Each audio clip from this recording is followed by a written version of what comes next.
avec les nouvelles autorités. Tout d'abord, permettez-moi de présenter mes condoléances les plus attristées pour tout ce qui se passe dans mon pays et d'une manière générale au Sahel.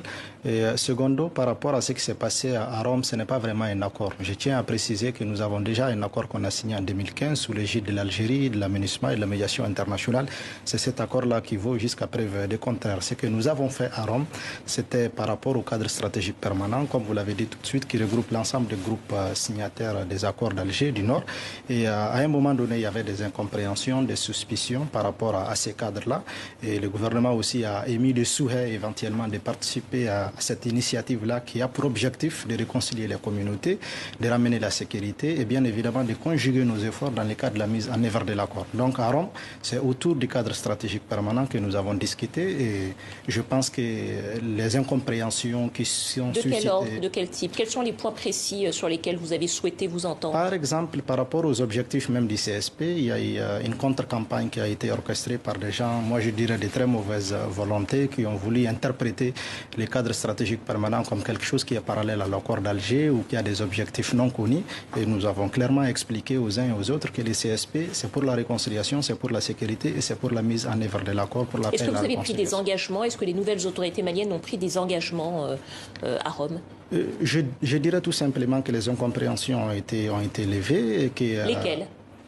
Par exemple, par rapport à la mise en œuvre de l'accord, nous avons désormais décidé de conjuguer nos efforts pour que l'accord soit mis en œuvre très rapidement. Nous avons aussi décidé de conjuguer nos efforts pour éventuellement venir au secours de nos populations sur le plan sécuritaire parce que, comme vous le savez, dans les régions du Nord... C'est-à-dire assurer éventuellement la défense des populations civiles? Bien sûr, parce que de toutes les façons, tout l'exercice que nous menons, que ce soit nous les mouvements ou les gouvernements ou les autorités de transition aujourd'hui, c'est bien évidemment de ramener la sécurité pour nos populations. Une fois qu'on n'arrive pas à remplir cet objectif-là, les regroupements que nous faisons, les réunions que nous faisons, ça ne sert pas à grand-chose.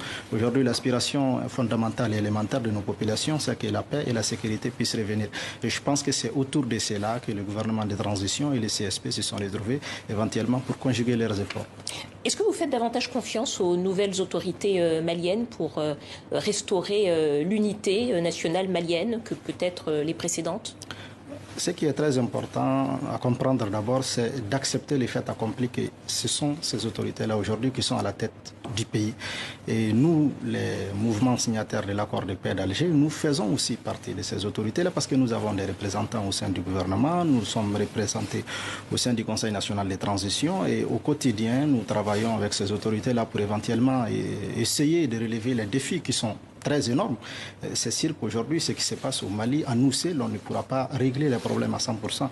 C'est pour cela que je profite de votre antenne pour lancer un appel pressant envers d'abord nos voisins de la CEDEAO, bien évidemment de la communauté internationale, pour ne pas oublier ces pays-là et ne pas oublier ces populations-là. Aujourd'hui, nous sommes dans une situation très difficile et très délicate.